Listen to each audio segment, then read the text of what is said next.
Greetings, members, one and all of the Salivation Nation.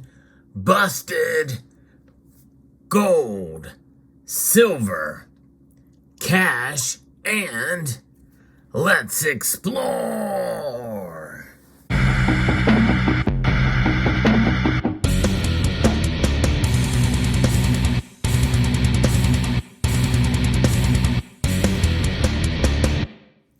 The other two things I'm going to show you are going to blow your mind.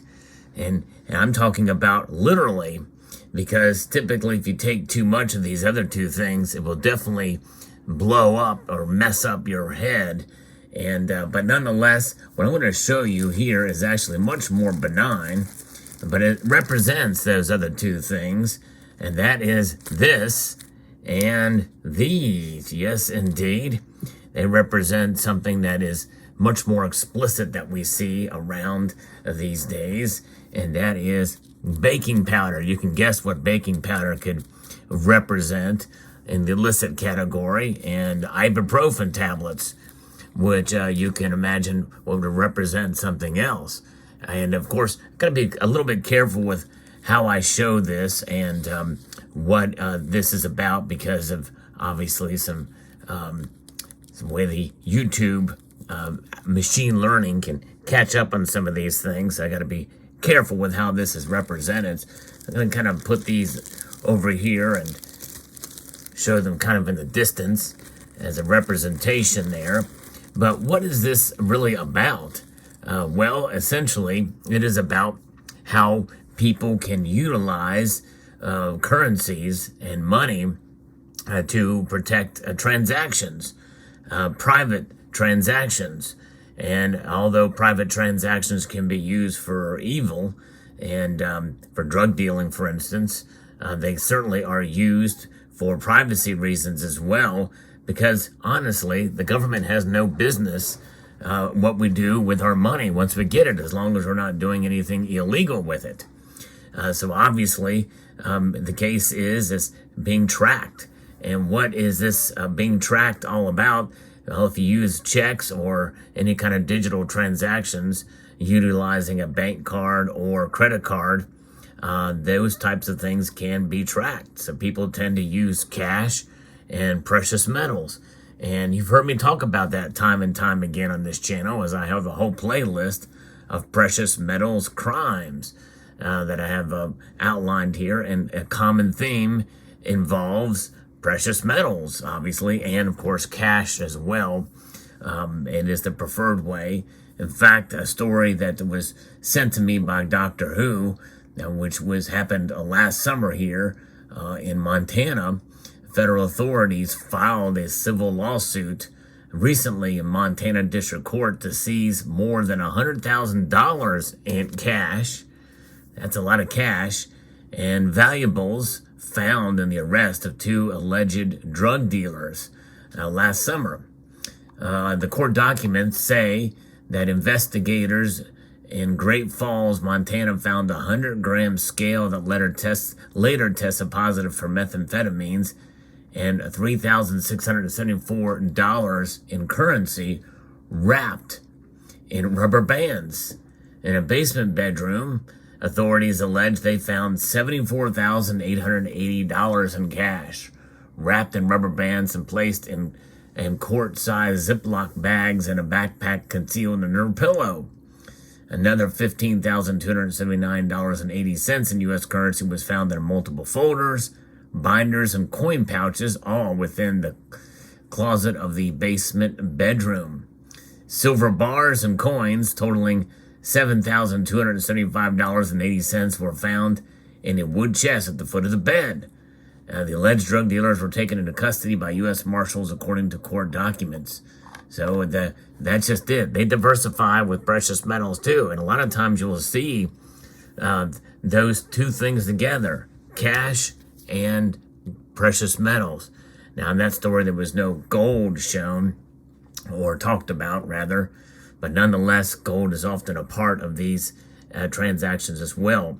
And but very interesting indeed to hear about this. And what does this tell us? Well, it tells us that cash is still king.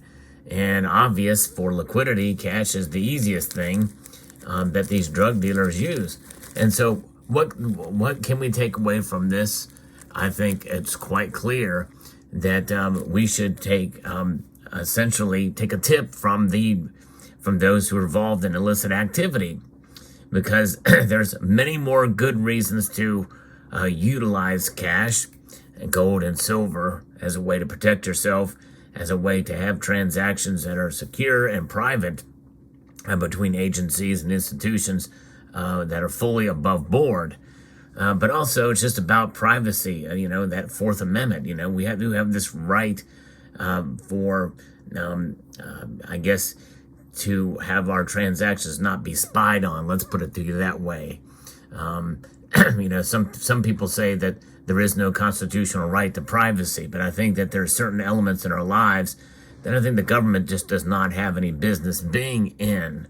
But of course, because of the large amount of cash that was found there, this is why, especially with regards to terrorism and other matters, that transactions above $10,000 are required to be reported to the government. And by the way, there's some other laws in some of these banks that say any transactions above $300 should be kept on file on record at banks. And if there's a withdrawal or what have you, and not necessarily will those databases be tapped into the government, at least not now, but they're required to keep record of them, so that in the future, if they do decide they want to track that, they can do that. So even having cash, withdrawing over $300, you can see there's $300 here.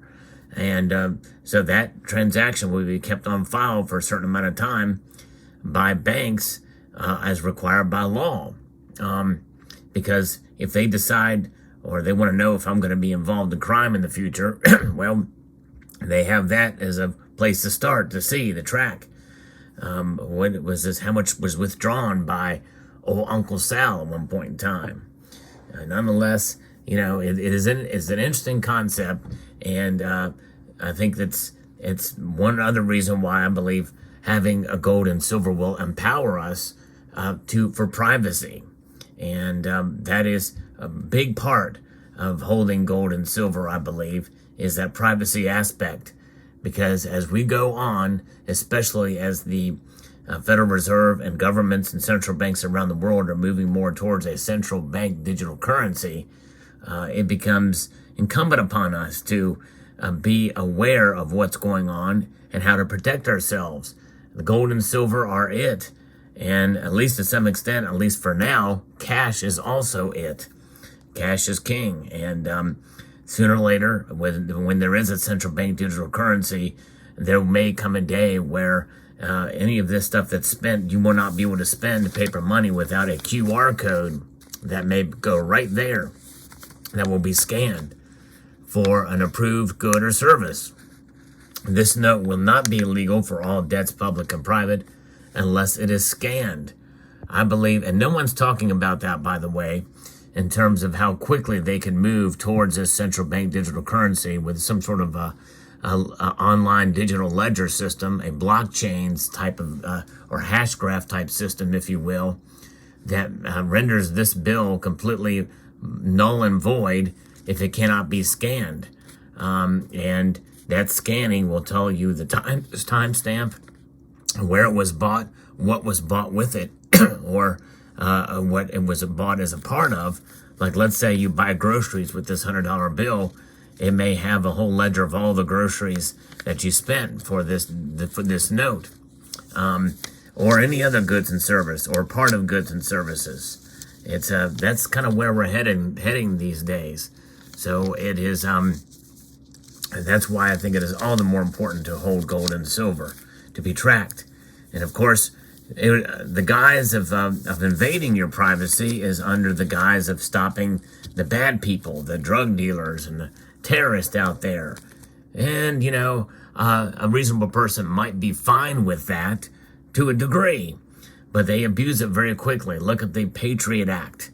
That legislation was proposed by Congressman Jim Sensenbrenner, and immediately within a year after it was passed, it was abused. That is the unfortunate thing. You give the government a little bit, they take a whole lot more. And so that's where we are at.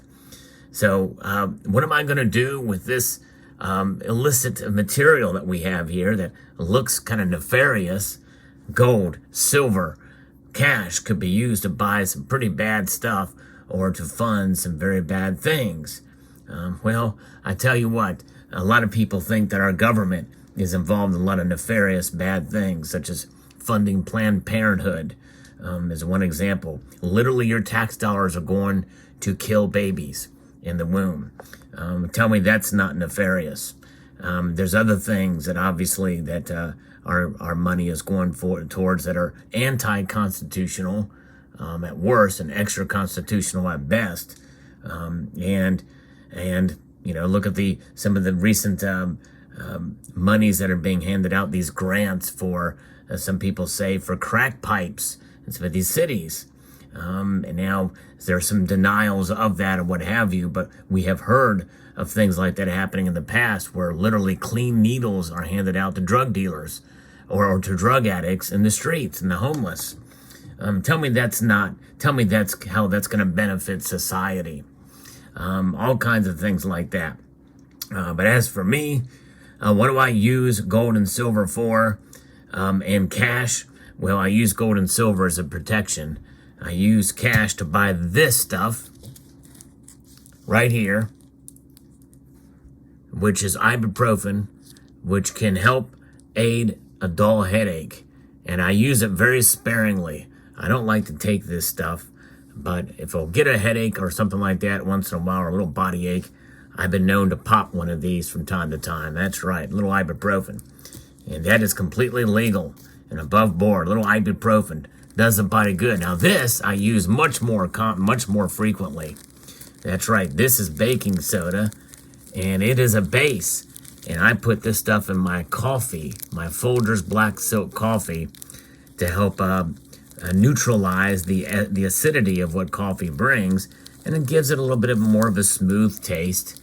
And so yes, indeed. So this is very precious to me, and it is completely legal to own baking soda. And so I do use this money to buy this powdery substance here known as baking soda, and I use, you know, just about this much of it for my coffee. This little pinch right here. Just put it in the coffee. It's good. It's good for your tummy.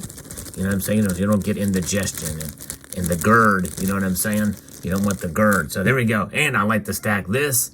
I like to have a little bit of this too, the gold. I'm kind of a fan of this stuff too. I use this to buy that too. All of it's good. I mix it all up. Let's mix it all up. It's fun. There it is. Silver, gold, ibuprofen, baking soda. Oh my goodness gracious. All of it completely legal. This is legal. It is for now. Yes, indeed. I'm going to celebrate that. Yes, indeed. There it is. So if you're watching from the NSA or some government agency, or you're a machine learning bot, this is baking soda. And these are ibuprofen tablets. Yes, indeed. You take too many of these things, it's not good for your kidneys, by the way. So be very careful with these, but they can be abused. Don't take too much of that. But I do like silver, and I'm a pretty big fan of gold. And I kind of like this cash stuff here too. Pretty good stuff. This is what one of these looks like. Look at that on the back of that. There we go. All right. I hope you enjoyed this video. Let me know what your thoughts are in the comment section below. Thanks again to Dr. Who for sharing that article with me. And I'm going to extend a multitude.